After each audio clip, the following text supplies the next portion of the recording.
দুর্নীতির সঙ্গে কম্প্রোমাইজ করতে চায় না মন্তব্য প্রধানমন্ত্রীর। বাজারে শৃঙ্খলা বজায় রাখা সহ ডিসিদের একগুচ্ছ নির্দেশ। কুমিল্লায় বিএনপি নেতা আটকের পর থানা ঘেরাও নেতাকর্মীদের, বাস টার্মিনাল অবরোধ।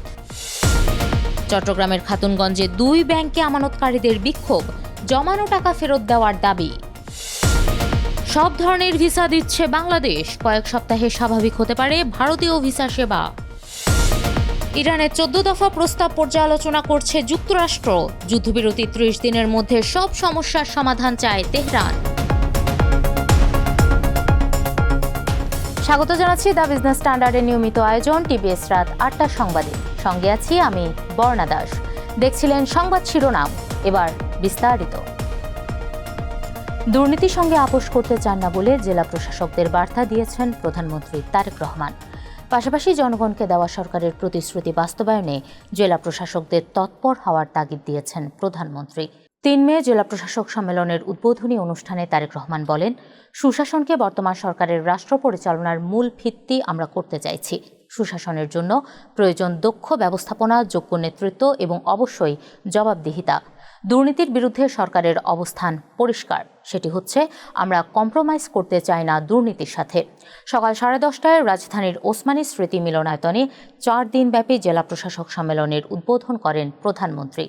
ত্রয়োদশ জাতীয় সংসদ নির্বাচনে নিরঙ্কুশ সংখ্যাগরিষ্ঠতা পেয়ে বিএনপি সরকার গঠনের পর এটি প্রথম ডিসি সম্মেলন। দ্রব্যমূল্য নিয়ন্ত্রণ ও বাজারে শৃঙ্খলা বজায় রাখতে জেলা প্রশাসকদের সক্রিয় থাকার তাগিদ দিয়েছেন প্রধানমন্ত্রী। একই সাথে কৃষকদের উৎপাদিত পণ্যের ন্যায্য মূল্য নিশ্চিত করা যে অত্যন্ত জরুরি, সে কথাও মনে করিয়ে দিয়েছেন তিনি। কুমিল্লা আদর্শ সদর উপজেলা বিএনপির সভাপতি রেজাউল কাইয়ুমকে আটক করেছে পুলিশ। এ ঘটনায় তার নেতাকর্মী ও সমর্থকেরা কোতোয়ালি মডেল থানা ঘেরাও করেছেন। একই সঙ্গে পরিবহন চালক ও শ্রমিকেরা শাসনকাছা বাস টার্মিনাল অবরোধ করেছেন। এতে ওই টার্মিনাল থেকে বাস চলাচল বন্ধ হয়ে যায়।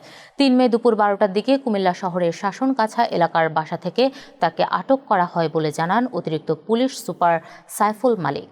রেজাউল কাইয়ুম কুমিল্লা দক্ষিণ জেলা বিএনপির সাবেক যুগ্ম আহ্বায়ক। তাকে আটকের প্রতিবাদে কোতোয়ালি মডেল থানা প্রাঙ্গণে শতাধিক নেতাকর্মী ও সমর্থককে অবস্থান নিতে দেখা যায়। এ সময় তাদের রেজাউল ভাইয়ের কিছু হলে জ্বলবে আগুন ঘরে ঘরে, জেলের তালা ভাঙব, রেজাউল ভাইকে আনব, অ্যাকশন অ্যাকশন, ডাইরেক্ট অ্যাকশন সহ নানা স্লোগান দেন।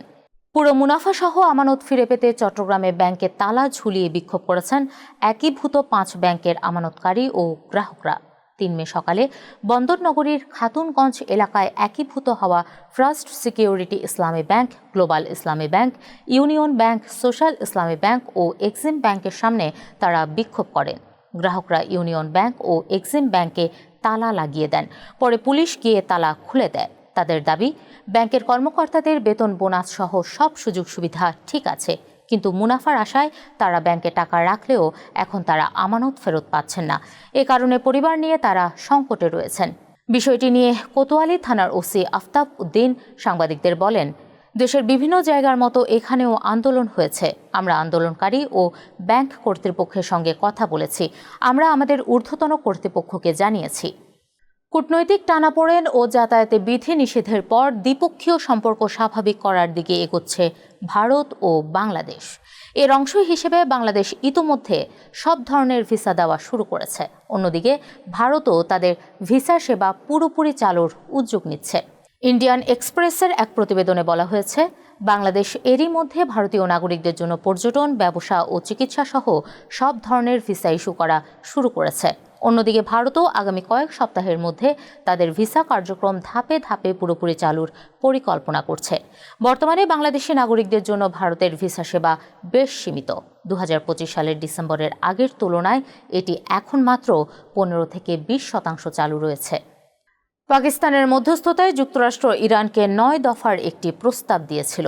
ইরান সেই প্রস্তাবে রাজি না হয়ে পাল্টা একটি 14 দফার প্রস্তাব দিয়েছে। এই প্রস্তাবগুলোর মধ্যে রয়েছে ইরানে ভবিষ্যতে আর আক্রমণ না করার নিশ্চয়তা প্রদান, ইরানের পার্শ্ববর্তী অঞ্চল থেকে মার্কিন সামরিক বাহিনী প্রত্যাহার, মার্কিন নৌ অবরোধ প্রত্যাহার, যুদ্ধের ক্ষতিপূরণ প্রদান, বিদেশে ইরানের জব্দ করা অর্থ ফেরত এবং লেবানন সহ মিত্রদের সঙ্গে যুদ্ধাবসান। এসব প্রস্তাব যাচাই করে দেখার কথা জানিয়েছেন মার্কিন প্রেসিডেন্ট। ইরানের গণমাধ্যম তাসনিমের প্রতিবেদন বলছে, যুক্তরাষ্ট্র আলোচনার জন্য 2 মাসের সময় চেয়ে যুদ্ধবিরতির প্রস্তাব দিয়েছিল। তবে ইরান তা নাকচ করে বলেছে, যাবতীয় সমস্যার সমাধান 30 দিনের মধ্যেই হতে হবে। দর্শক, এই ছিল টিবিএস রাত 8টার সংবাদে। এতক্ষণ সাথে থাকার জন্য ধন্যবাদ সবাইকে।